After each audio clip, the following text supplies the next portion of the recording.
Breakfast by the Sea.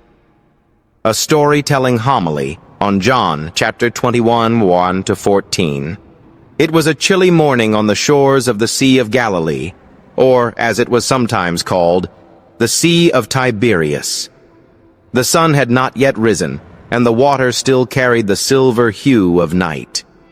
Gentle waves lapped against a wooden boat, weathered and worn from years of toil. Inside the boat, 7 men sat in silence, the same silence that had haunted them through the long, fruitless hours of the night. Among them was Simon Peter. His hands were calloused from nets and salt water, his eyes dimmed by sleeplessness and regret. He had always been a man of action, impulsive, passionate, sometimes brash, but ever since the events of the past few weeks, something inside him had quieted. He wasn't quite sure who he was anymore. Once he had declared boldly that he would lay down his life for his teacher. But when the time came, he had denied him 3 times before the rooster crowed. And now, despite the empty tomb and the rumors, despite the strange appearances of the risen Jesus, Peter found himself once again on the sea, doing what he knew best: fishing. It was his way of coping, of returning to the familiar, of trying to make sense of a world that had turned upside down. The night had yielded nothing, not a single fish. Every time they hauled the nets in, they came up wet and heavy with disappointment. It was as if even the sea had turned its face from them. But as dawn began to break, painting the horizon with streaks of amber and rose, they noticed a figure standing on the shore. The mist made it hard to see clearly, but the man called out to them with a voice that carried strangely across the water. "Children, have you caught anything to eat?" The question echoed in the stillness of morning. They looked at one another. The answer was obvious, but the voice had a warmth to it, an authority wrapped in tenderness. "No," they replied. Then came the instruction. "Cast the net to the right side of the boat, and you will find some."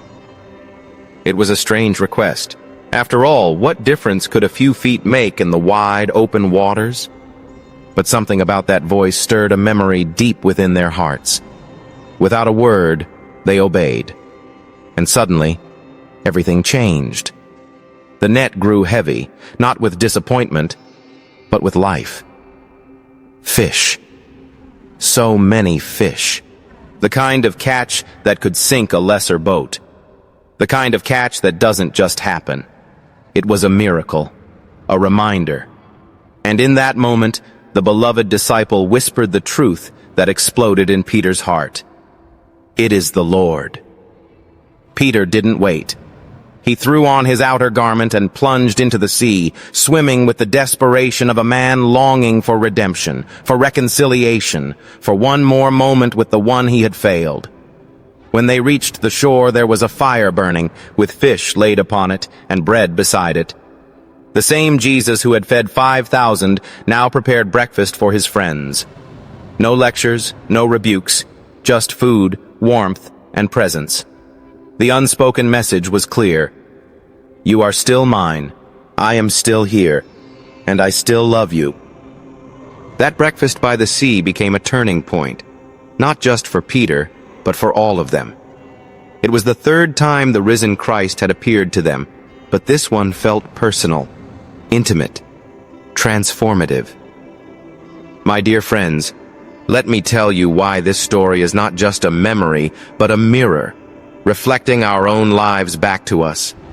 Because whether you are aware of it or not, each of us has our own night of fishing, our own long, weary hours spent casting nets into waters that yield nothing. Perhaps it's in your career, endless effort with little reward, or in your relationships, where words fail and wounds fester. Maybe it's in your spiritual life, prayers that feel unanswered, a sense of distance from the divine. We all, at some point, return to the boats of our past, hoping that familiarity might soothe the ache of uncertainty. But the truth is, without the presence of Christ, even the familiar becomes futile. Yet the good news is this: Jesus still stands on the shore of our lives. Even when we don't recognize him, even when our backs are turned and our hearts are heavy, he is there, waiting, watching, calling. Have you caught anything? He's not asking to shame us. He's asking to awaken us, to open our eyes to the possibility that maybe, just maybe, we've been fishing on the wrong side of the boat. That there is another way, a better way. His way. And when we listen, when we take that leap of faith and cast our nets at his command, miracles happen. Not always the kind that make headlines, but the quiet kind. The kind that fills the emptiness, that heals the wounded heart, that rekindles purpose. Peter's journey is our journey, from failure to forgiveness, from doubt to devotion, from empty nets to overflowing grace. The risen Christ didn't just restore Peter's dignity, he entrusted him with a mission: feed my sheep. In the same way, Jesus wants to transform our lives, not so we can sit comfortably by the fire, but so we can go out into the world, nets full, hearts burning, ready to share the feast of his love. You see, resurrection isn't just a past event. It's a present reality. The risen Jesus walks among us still, in our homes, our workplaces, our pain, our joy.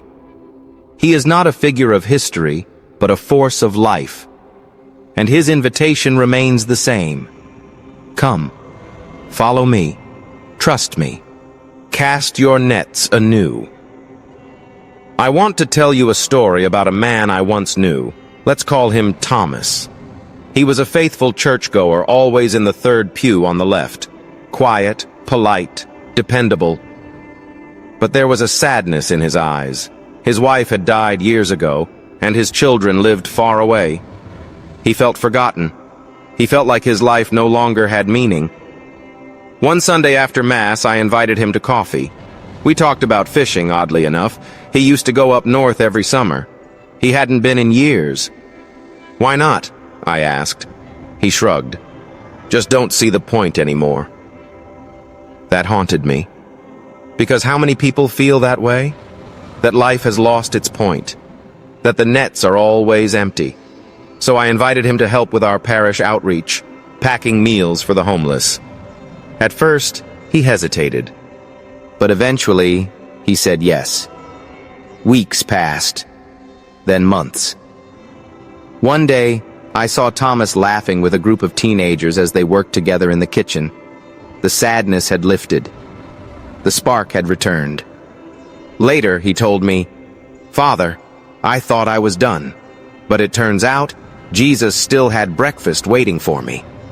My dear brothers and sisters, that's the God we serve. A God who cooks breakfast for the broken, who turns empty nets into overflowing joy, who sees not what we were, but what we can become. So today, wherever you are, whether your nets are full or failing, listen for his voice. Look to the shore. He's there, and he's calling. Come and eat.